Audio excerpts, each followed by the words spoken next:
नमस्कार। आज हम बात कर रहे हैं हिंदी टाइपिंग स्पीड बढ़ाने के तरीकों पर। हाँ, एक बहुत ही जरूरी स्किल है आजकल। बिल्कुल। हमारे पास कुछ बेहतरीन गाइड्स और नोट्स हैं जो खास तौर पर परीक्षाओं के लिए इससे बेहतर बनाने पर फोकस करते हैं। तो हमारा मकसद है इन सब जानकारियों से सबसे काम की बातें निकालें और समझें कि टाइपिंग में महारत कैसे हासिल की जाए। सही है। तो चलिए शुरू करते हैं। सबसे पहली और बुनियादी बात क्या है, मतलब कहाँ से स्टार्ट करें? देखिए, किसी भी नए हुनर को सीखने में, खासकर टाइपिंग जैसे मोटर स्किल में, सबसे बड़ा चैलेंज होता है वो जानबूझकर किए जाने वाले एफर्ट्स को आदत बनाना। आदत बनाना मतलब आप शुरू में हर उंगली, हर अक्षर के बारे में सोचते हैं, है ना? लेकिन धीरे धीरे प्रैक्टिस से ये इतना सहज हो जाता है कि उंगलियां खुद ब खुद सही जगह जाने लगती हैं। इसे ऑटोमेटिसिटी कहते हैं। ऑटोमेटिसिटी, अच्छा। हाँ, जब कोई काम बिना ज्यादा सोचे समझे अपने आप होने लगे। टाइपिंग सीखने का पूरा सफर असल में इसी ऑटोमेटिसिटी को पाने का है। ये ऑटोमेटिसिटी वाली बात दिलचस्प है। तो इस सफर का पहला पड़ाव क्या होना चाहिए? जो जानकारी हमारे पास है वो कहती है कि सबसे पहले सही इनपुट मेथड चुनना जरूरी है। हाँ, बिल्कुल। इसमें इनस्क्रिप्ट, रिमिंगटन और फोनेटिक जैसे ऑप्शंस का जिक्र है। ये हैं क्या असल में? थोड़ा समझाएंगी? हाँ, ये जानना बहुत जरूरी है। देखिए, इनस्क्रिप्ट जो है वो भारत सरकार का स्टैंडर्ड लेआउट है। इसमें कीबोर्ड पर अक्षरों को उनकी बनावट और उच्चारण की समानता के हिसाब से रखा गया है। अच्छा, एक स्टैंडर्ड तरीका। हाँ। फिर है रेमिंगटन लेआउट। ये पुराने हिंदी टाइपराइटर जैसा है, तो जिन्हें उसकी आदत है वो शायद इसे पसंद करें। ओके। और तीसरा? फोनेटिक। फोनेटिक। हाँ। फोनेटिक या जिसे ट्रांसलिटरेशन भी कहते हैं, वो तरीका है जिसमें आप रोमन अक्षरों का इस्तेमाल करके हिंदी शब्द टाइप करते हैं।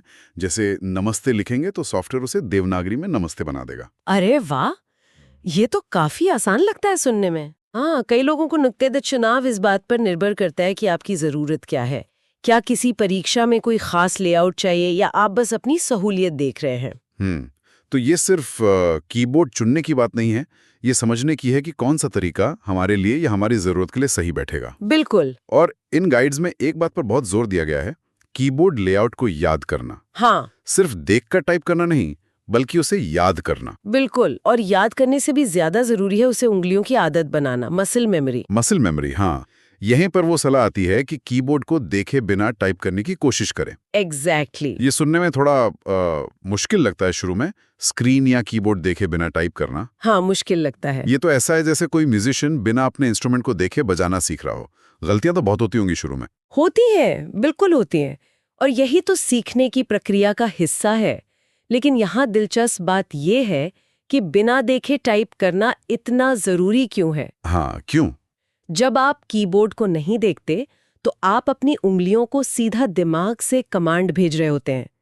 हर बार जब आप सही की दबाते हैं तो वो दिमाग और उंगलियों के बीच का कनेक्शन, वो पाथवे मजबूत होता है। अच्छा। यही मसल मेमोरी है। ये ना सिर्फ आपकी स्पीड बढ़ाती है बल्कि एक्यूरेसी भी लाती है। ये सीधे तौर पर उस ऑटोमेटिसिटी से जुड़ा है जिसकी हमने बात की। समझ गया। जब उंगलियों को पता है कौन सा अक्षर कहाँ है, तो आपका दिमाग इस बात पर फोकस कर सकता है कि आपको क्या लिखना है, ना कि कैसे लिखना है। सही बात है, ध्यान बंटता नहीं है। बिल्कुल। तो हाँ, पहला कदम सही लेआउट चुनें और बिना देखे टाइप करने का इरादा पक्का करें। ठीक है, तो नींव तैयार, लेआउट चुन लिया, बिना देखे टाइप करने का महत्व समझ लिया। अब आगे बढ़ते हैं अभ्यास की ओर। हाँ, प्रैक्टिस।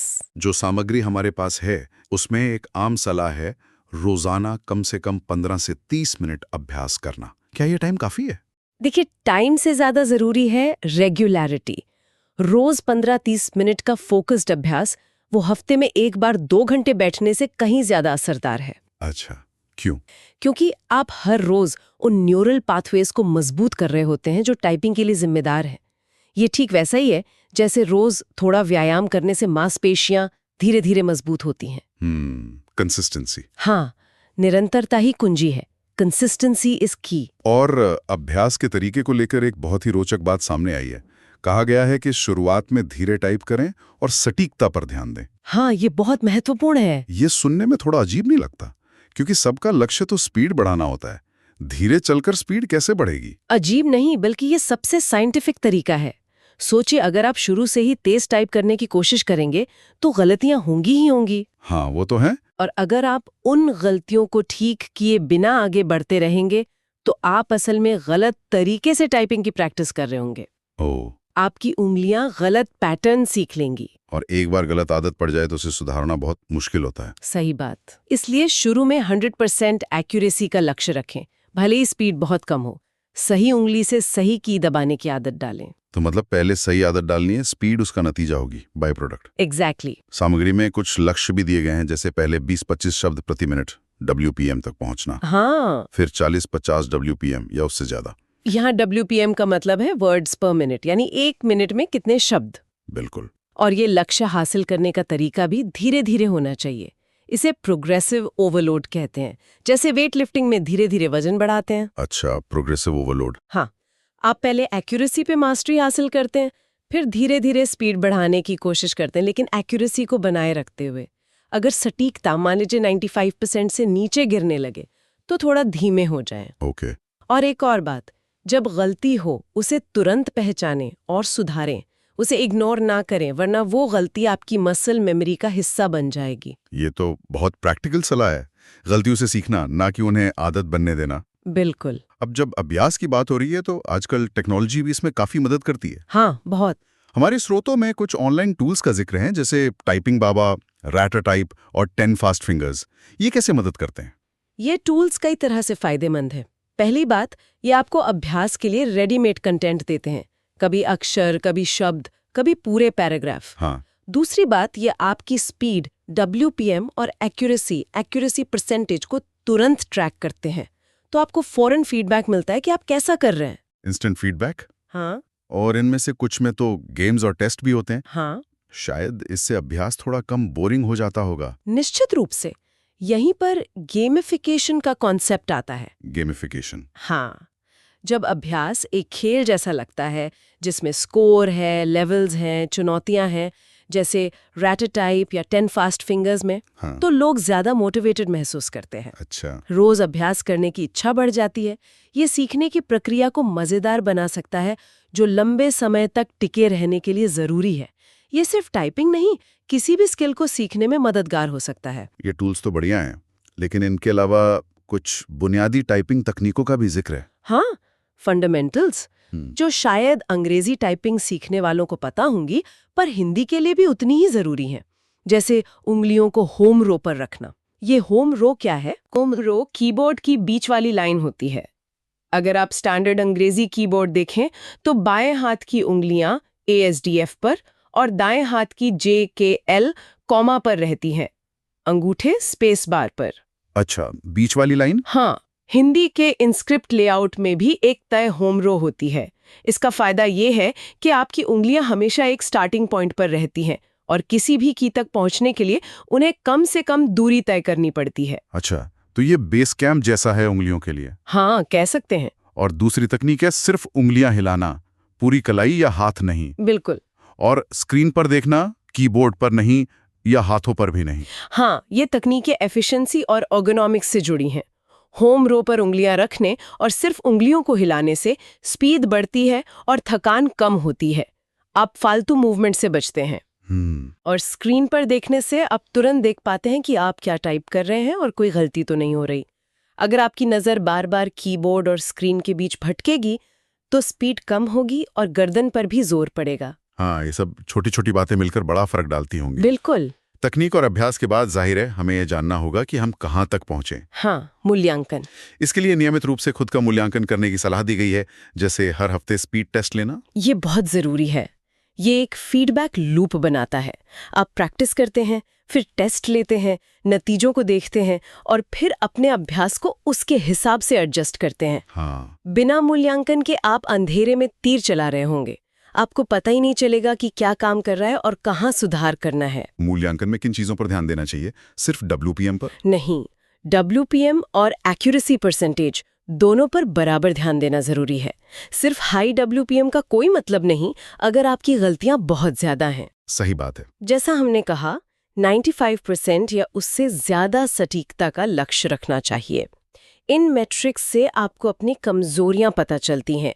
क्या आप कुछ खास अक्षरों या मात्राओं पर धीमे हैं? क्या कोई खास तरह की गलती बार बार हो रही है? अच्छा। इस जानकारी से आप अपनी प्रैक्टिस को और टारगेटेड बना सकते हैं। और यहाँ एक दिलचस्प, शायद थोड़ा अलग सा सुझाव भी सामने आया है। एक जगह कहा गया है कि स्पीड बढ़ाते समय 60 से 80% सटीकता का लक्ष्य रखें। हाँ, ये मैंने भी देखा। ये तो हमारे सटीकता पहले वाले सिद्धांत के थोड़ा खिलाफ जाता लगता है। हाँ, ये आंकड़ा थोड़ा चौंकाने वाला है और ज्यादातर एक्सपर्ट्स इससे सहमत नहीं होंगे।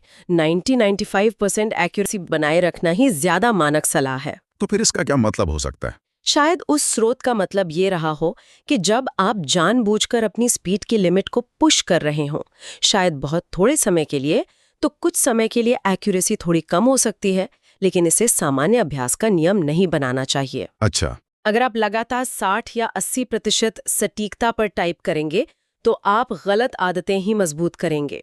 तो इसे सावधानी से लेना चाहिए। मुख्य बात है अपनी प्रगति को ट्रैक करें, WPM और सटीकता दोनों को, और सटीकता को कभी भी नजरअंदाज न करें। ये स्पष्टीकरण जरूरी था, शुक्रिया। मूल्यांकन से जुड़ा एक और सुझाव है परीक्षा के माहौल में अभ्यास करना। हाँ, मतलब टाइमर लगाकर बिना किसी रुकावट के। इसका क्या फायदा है? इसका बहुत बड़ा साइकोलॉजिकल फायदा है। कई लोग प्रैक्टिस में तो अच्छा करते हैं, लेकिन एग्जाम के प्रेशर में घबरा जाते हैं और परफॉर्मेंस बिगड़ जाती है। हाँ, होता है परफॉर्मेंस एंजाइटी। बिल्कुल।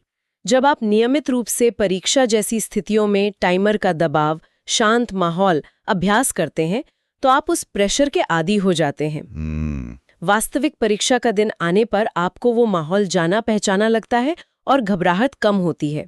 ये आपको मानसिक रूप से तैयार करता है। ये सारी रणनीतियां बहुत काम की लगती हैं, लेकिन इन सब के साथ एक आखिरी और महत्वपूर्ण सावधानी बरतने की बात भी कही गई है। हाँ, एक वार्निंग। लगभग सभी स्रोतों में ये चेतावनी है, बहुत तेज टाइप करने के चक्कर में गलतियां ना बढ़ाएं। ये बात घूम फिर कर वहीं आती है, नींव मजबूत होनी चाहिए। एक्यूरेसी ही वो नींव है। आप एक कमजोर नींव पर ऊंची इमारत खड़ी नहीं कर सकते। अगर आप सटीकता की परवाह किए बिना सिर्फ स्पीड के पीछे भागेंगे, तो आप गलतियों की एक ढहती हुई इमारत बना रहे होंगे। सही कहा, और शायद यही सबसे बड़ा सबक है। हाँ, गति अच्छी आदतों, सही तकनीक और लगातार अभ्यास का परिणाम है, अपने आप में लक्ष्य नहीं। बिल्कुल। जब आप सही तरीके से ध्यान लगाकर अभ्यास करते हैं तो स्पीड स्वाभाविक रूप से बढ़ती है। बिल्कुल। इसे ऐसे समझें, आप बीज बोते हैं, सही तकनीक सीखते हैं, रोज पानी देते हैं, नियमित अभ्यास करते हैं और फिर धैर्य रखते हैं। फल यानी स्पीड अपने समय पर आता है। जल्दबाजी में कच्चा फल तोड़ने की कोशिश करेंगे तो स्वाद खराब ही होगा। बहुत बढ़िया तरीके से समझाया।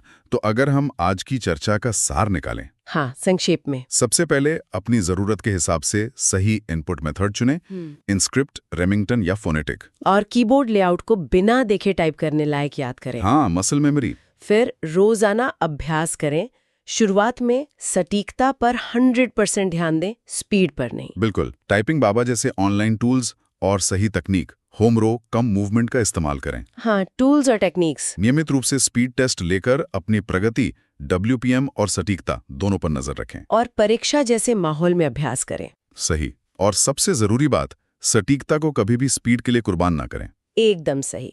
मूल मंत्र यही है, सही तकनीक, लगातार और फोकस्ड अभ्यास और अपनी प्रगति की ईमानदार निगरानी, यही किसी भी स्किल में महारत हासिल करने का रास्ता है। और हिंदी टाइपिंग भी इससे अलग नहीं है। बिल्कुल। इसमें धैर्य और समर्पण लगता है, लेकिन नतीजे जरूर मिलते हैं। और जाते जाते एक विचार छोड़ जाते हैं सोचने के लिए। अच्छा। कुछ स्रोतों में 7 दिन या 1 हफ्ते के तेज अभ्यास प्लान का जिक्र था, मतलब स्पीड में जल्दी सुधार लाने के लिए। क्या ये मुमकिन है? इंटरेस्टिंग। क्या सिर्फ 1 हफ्ते का इंटेंसिव अभ्यास वाकई बड़ा फर्क ला सकता है? और अगर हाँ, तो ऐसा प्लान कैसा दिखेगा? ये सोचने